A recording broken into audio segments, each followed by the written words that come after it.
Welcome back to Work Energy Lab Reflection Notes. Over the last several episodes, we've been exploring readiness through curiosity, release, discovery, and the capacity we build before demand arrives. On the surface of these conversations, may have sounded like they were about work or well-being, and they certainly are to a degree, but underneath, they were about something deeper, creating the conditions to hear ourselves again. Today, we're talking about voice. Not your speaking voice, not public speaking, not becoming louder. I mean the quieter voice underneath those things. The one shaped by your experiences, values, curiosity, and the way you've learned to make sense of the world. By the end of today's reflection, I hope you'll leave with a different way of thinking about voice. One that doesn't require becoming someone else, but instead invites you to hear yourself more clearly. Not as something you have to go out and find, but something you've been cultivating all along. A phrase we often hear is, find your authentic voice. It's good advice, but if you've ever wondered what that actually means, you're not alone. The more I hear it, the more I wonder if we're asking the wrong question, because if voice is something we have to find, it can sound like it has been lost. And I simply don't think that's true. I think voice develops. For me, that development has rarely happened in dramatic moments.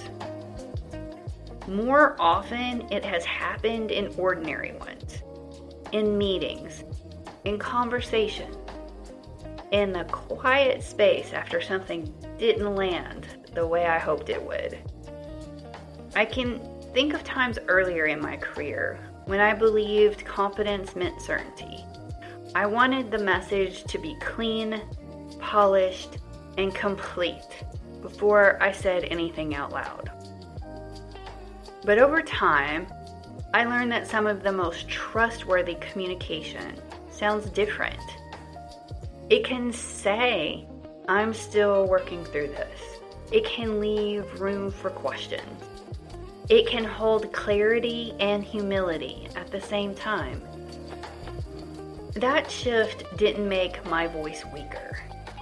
It made it more honest. And honesty, when it is paired with care, often carries more strength than certainty ever could. It becomes clearer as we pay attention. When I was in my 20s, my voice sounded different than it does today. My professional voice is not the same as my creator voice. When I'm leading an implementation at work, I communicate differently than I do when I'm sitting here recording this podcast. Years ago, I might have wondered which version was the authentic one. Today, not so much. They are both me. Different expressions of the same values meeting different circumstances. I think about the difference between facilitating a meeting and creating something like this. In a meeting, my voice may need to be concise. It may need to make decisions visible, perhaps organize complexity, or help people know what happens next. Here in this space, my voice can move more slowly. It can wander out loud. It can sit with a question before rushing toward an answer. Those expressions don't compete with each other. They remind me that voice is not a costume I put on for one setting and take off for another. It is the deeper thread of attention, care, honesty, and meaning that can move through different settings in different forms. I do not think authenticity requires us to sound the same in every room. I think it asks us to remain connected to who we are while responding wisely to where we are. Authenticity isn't sameness, it's coherence. So why does that matter, you might ask? Because most of us don't live in isolation. We live and work inside relationship, roles, and systems. Many of you listening are individual contributors, team leads, or middle managers. You may be asked to communicate decisions you didn't make, policies you didn't write, or changes you didn't choose. Sometimes you're carrying a message from senior leadership. Other times, you're helping a teammate understand a difficult decision. In those moments, it's easy to wonder, where is my voice in all of this? Imagine a manager who has just learned that a process is changing. They didn't design the change. They may even have questions about it themselves. But now, their team is looking to them for interpretation, reassurance, and next steps. In that moment, voice does not mean turning the announcement into their personal opinion. It also does not mean disappearing behind corporate language. Disappearing behind that language might sound like leadership has made this decision and we are expected to align. There may be truth in that sentence, but it does not help people feel held. It does not acknowledge the human reality of change. It doesn't create a place for questions, concern, or shared movement forward. Carrying the message with voice sounds different. It still respects the decision, still communicates what needs to be communicated, but it also brings steadiness, context, and care into the room. So, voice might sound like, here is what is changing. Here is why we understand this is happening. Here is what I know so far. Here's what I am still asking. And here is what I want to pay attention to as we move through it. That kind of communication does not pretend to control everything. It does something better. It helps people locate themselves inside uncertainty. Even there, the work begins internally, listening for what feels honest, responsible, and aligned, before deciding what needs to be said out loud. Maybe you've even felt like using someone else's message means setting your own voice aside. I don't think it has to. Your voice is not measured by whether every idea began with you. It is revealed in how you carry meaning from one person to another, with clarity, empathy, integrity, and a willingness to answer questions honestly. It shows up when you can say, here's what I know, here's what I don't know, and here's how we'll navigate this together. That's voice. Not because the message belongs to you, but because the way you carry it does. Before we talk more about cultivating voice, it may help to name what often silences it. Sometimes voice is silenced by comparison. We hear someone else speak with confidence, clarity, or charisma, and we assume our own way of seeing things is less valuable because it sounds different. Sometimes it's silenced by urgency. When everything feels immediate, we begin reacting instead of listening. We move from meeting to message to decision without enough space to ask, what do I actually think about this? Sometimes voice is silenced by people pleasing. We become so skilled at reading the room that we forget to read ourselves. We know what will keep the peace, what will make others comfortable, what will avoid disappointment, but we lose track of what is honest. And sometimes voice is silenced by environments where only certain voices are rewarded. The loudest, the quickest, the most certain, or the one that already sounds like power. If that has been your experience, I want to be careful here. Cultivating voice does not mean ignoring context. It does not mean speaking without wisdom. It does not mean putting yourself at risk to prove you are authentic. Sometimes protecting your voice means choosing when and where it can be received. Sometimes it means finding one trusted person before speaking into a larger room. Sometimes it means writing the truth privately before deciding what part of it is ready to become public. Voice needs courage, absolutely, but it also needs care. We also hear a lot about bringing our whole selves to work, and it certainly is a compelling idea for many people. But it also doesn't always feel possible, and sometimes it isn't. Relationships carry different levels of trust. Organizations create different levels of psychological safety. Some moments call for openness, others call for discretion. That doesn't automatically make us inauthentic. It makes us human. Voice is internal. Expression is contextual. The goal is not to say everything you think. It is to remain connected to your values while choosing the wisest way to express them. That's a skill. And like any skill, it can be cultivated. After naming what silences voice, it helps to name what strengthens it. For me, one of the clearest teachers has been the simple act of creating something consistently and listening for what becomes more honest over time.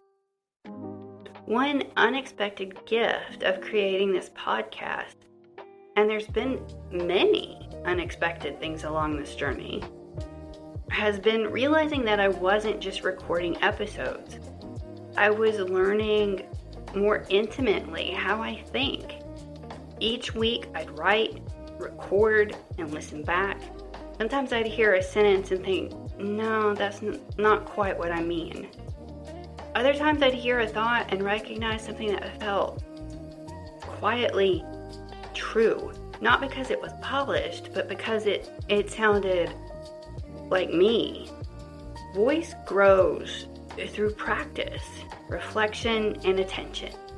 Whether your practice is writing, gardening, building spreadsheets, teaching, painting, or podcasting, creating has a way of introducing us to ourselves. Now, that does not mean that the thing we create has to be public or polished. Sometimes creation is a private note in a journal, a sketch no one else sees, a draft that never leaves your computer, or a conversation you rehearse so you can understand what you actually mean. The practice matters because it gives your inner life somewhere to take shape.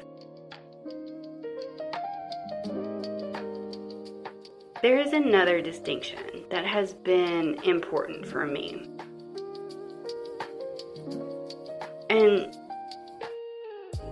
that is that voice is not the same as reaction. Reaction often arrives quickly. It may be sharp, urgent, defensive, or certain. Sometimes reaction tells the truth, but it tells it before we have had time to understand it.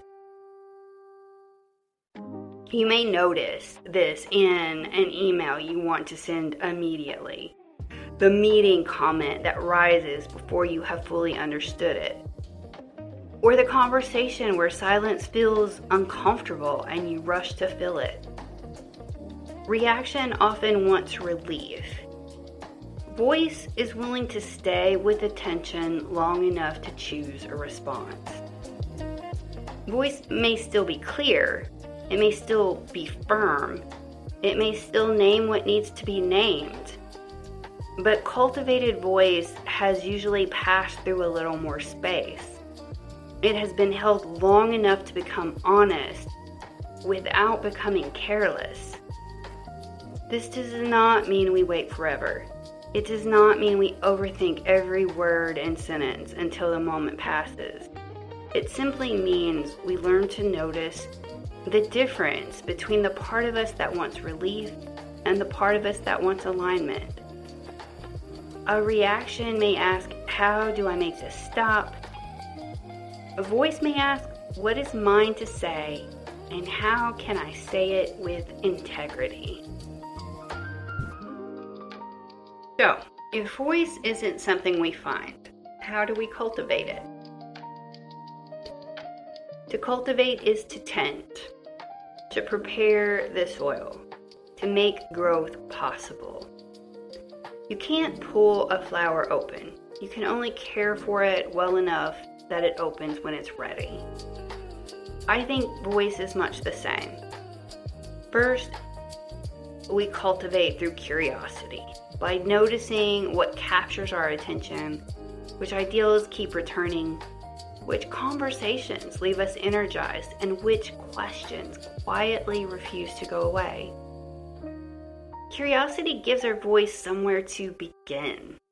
A simple way to practice this is to pay attention to energy. What topics make you lean in? What conversations stay with you after everyone else has moved on? What patterns do you keep noticing in your work, your relationships, or your own inner life? Curiosity is often the doorway. It does not demand that we know the answer. It simply invites us to keep noticing what is alive. And second, we cultivate voice through reflection, not simply by having experiences, but by making meaning from them. Sometimes that happens in a journal, sometimes on a walk after work, sometimes in a conversation with someone we trust. Reflection slows experience down long enough for us to understand what it is teaching us. It helps us separate what happened from what it meant. It gives us a place to ask, why did that bother me? Why did that matter? What value was being touched there? Without reflection, experience can pile up as noise. And with it, it becomes material for wisdom. Third, we cultivate voice through creation. This podcast has taught me that in ways I never expected. I didn't discover my voice before I started recording. It's always been there. I discovered more of it because I kept recording.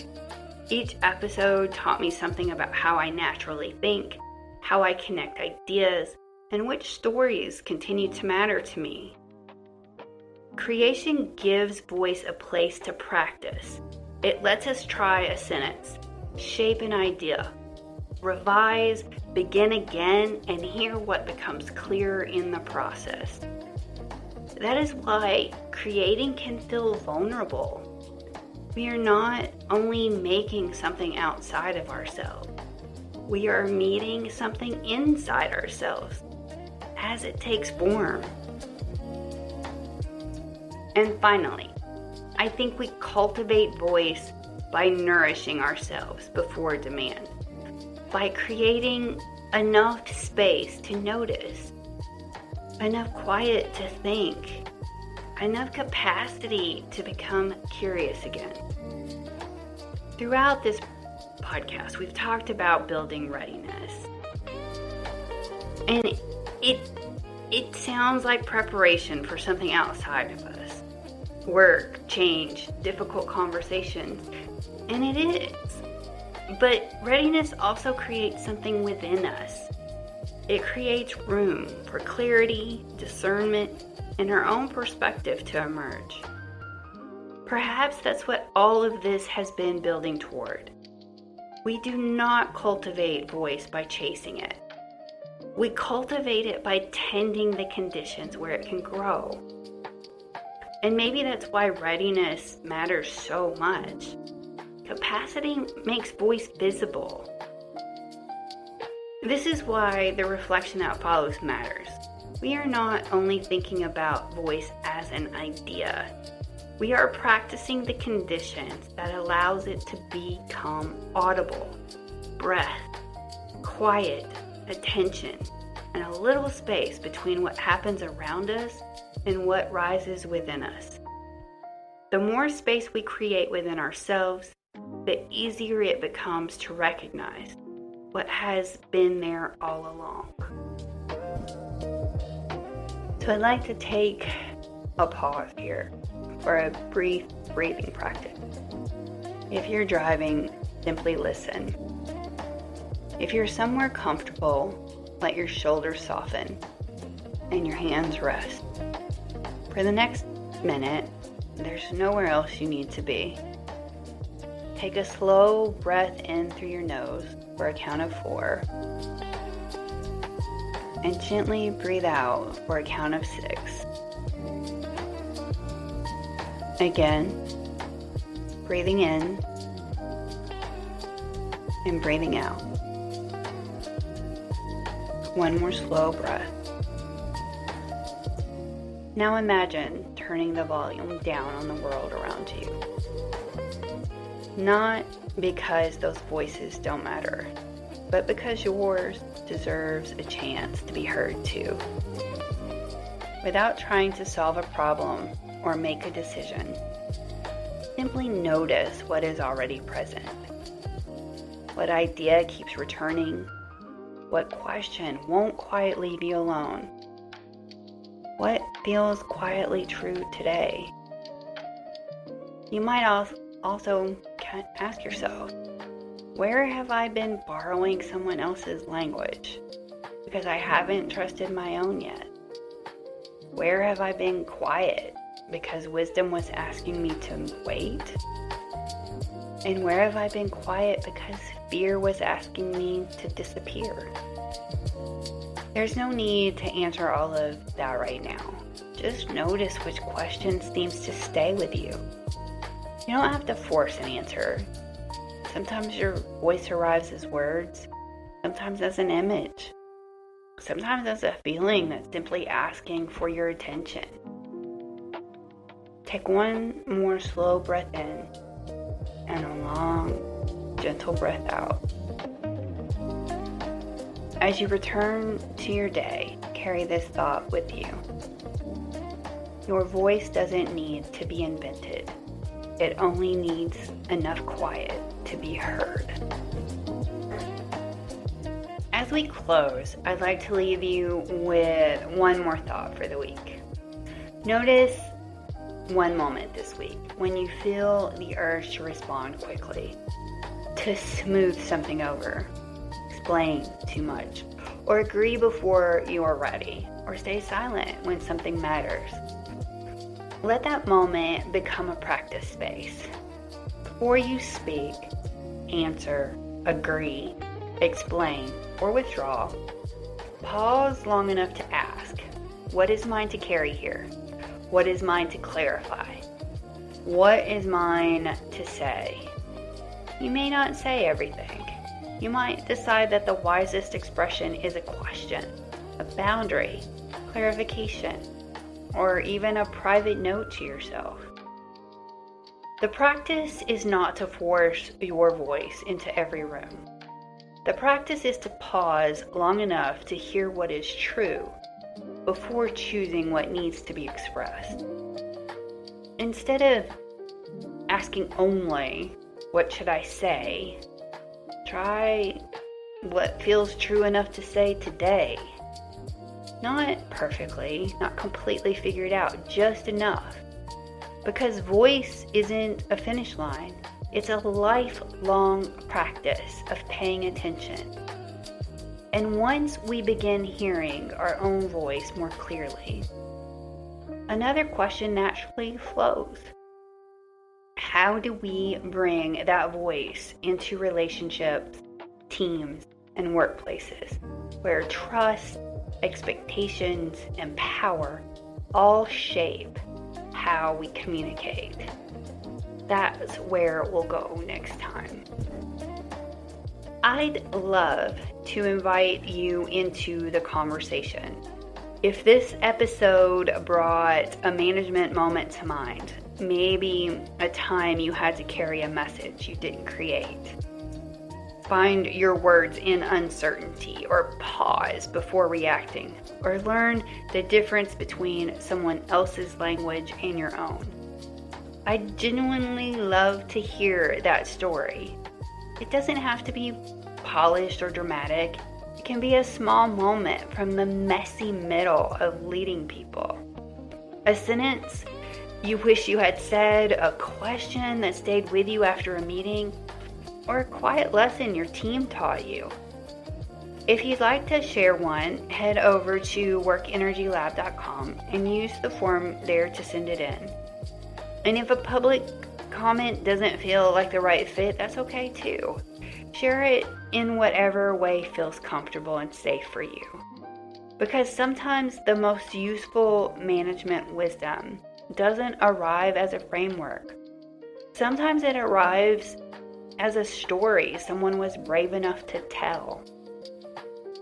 Until then, thank you for spending this time with me and for giving your own voice a little more room to be heard. Take care of yourself, and I'll see you in the next reflection note.